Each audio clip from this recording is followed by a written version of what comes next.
ঈশানের এক বক্তব্যে এবার কুসুমের চরিত্রের উপরে আঙুল তুললো সকলে মিলে। হ্যাঁ বন্ধুরা, ভিডিওটা লাইক দিয়ে দেখতে থাকুন। যেই মুহূর্তে কিনা দেবলীনা বলতে থাকে যে ও আচ্ছা বুঝতে পেরেছি, কেউ হয়তো বা এই ছবিগুলো আমার কাছে আমার উদ্দেশ্যে পাঠিয়ে আমার ধৈর্যের পরীক্ষা নেওয়ার জন্য এটা করেছে। হয়তো বা সে এটা ভেবেছে যে আমি হয়তো বা এই ছবিগুলো দেখে এই এঙ্গেজমেন্ট থেকে সরে দাঁড়াবো এবং ঈশানের চরিত্র নিয়ে সন্দেহ করা শুরু করে দিব, কিন্তু না, সে হয়তো বা ভুল ছিল। আমার ভালোবাসা এতটাও নড়বড়ে নয়, আমি কোনোভাবেই ঈশানকে এই সামান্য একটা ফ্রেমে ছবি দেখে আমি কোনোভাবেই সন্দেহ করব না। অন্যদিকে এই কথা বলা মাত্রই যখন ঈশান বলতে থাকে যে না দেবলীনা, না তুমি ভুল করছো, এই ছবির মধ্যে যে জিনিসটা বুঝতে পারছে সকলে সেটাই আসলে সত্য। আমি কুসুমকে ভালোবাসি এবং এটাই সত্য, এবং এই সত্যটা কেউ কোনোদিনও পরিবর্তন করতে পারবে না। এবং কুসুম যতই বলুক না কেন যে ওর সঙ্গে আমার বন্ধুত্বপূর্ণ সম্পর্ক আছে, কিন্তু কুসুমের অজান্তেই আমি যে ওকে ভালোবেসে ফেলেছি এবং সেই সম্পর্কে কুসুম কোনো কিছুই জানে না, এটা সত্য কথা। কিন্তু তার সত্ত্বেও কুসুমকে ভুলে কোনোভাবেই তোমার সঙ্গে নতুন জীবন শুরু করাটা আমার পক্ষে সম্ভব না দেবলীনা।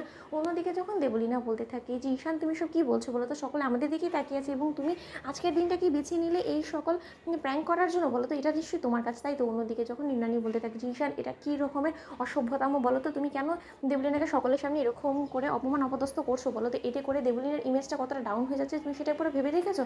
অন্যদিকে যখন ঈশান বলতে থাকে যে মা দেবলীনার ইমেজ নিয়ে ভাবতে গিয়ে রীতিমতো আমি আমার জীবনটাকে উজাড় করে দেবো, সেটা কী করে হতে পারে বলো তো? আজকে যদি আমাদের এঙ্গেজমেন্টটা হয়ে যায় তাহলে তো দেবলীনা এরকম একটা সত্যের থেকে চিরকালের বঞ্চিত হয়ে থাকবে, এবং সেটাই আমি কেন করবো বলো তো? আমি ওর মতন একটা মেয়ের সঙ্গে কেন এরকম একটা অন্যায় করতে যাবো বলো তো, যেখানে কিনা আমি ভালোবাসি একজন মানুষকে এবং তুমি চাও আমি বিয়ে করবো তোমার পছন্দ করা পাত্রীকে, যাকে কিনা আমি ভালোই বাসি না।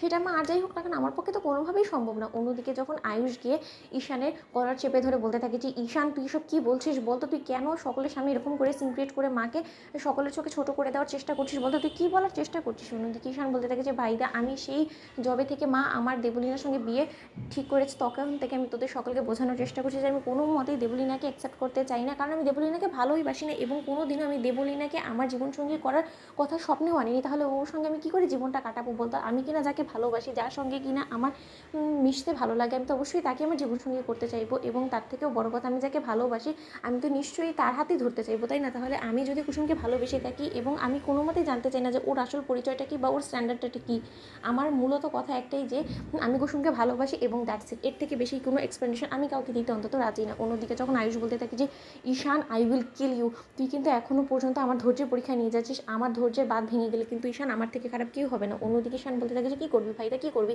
তুই মায়ের বাধ্য ছেলে হতে পারিস, কিন্তু আমি মায়ের বাধ্য ছেলে না, এবং মায়ের বাধ্য ছেলে হতে গিয়ে আমি আমার জীবনটাকে কোনো মতে নরকের দিকে ঠেলে দিতে পারবো না।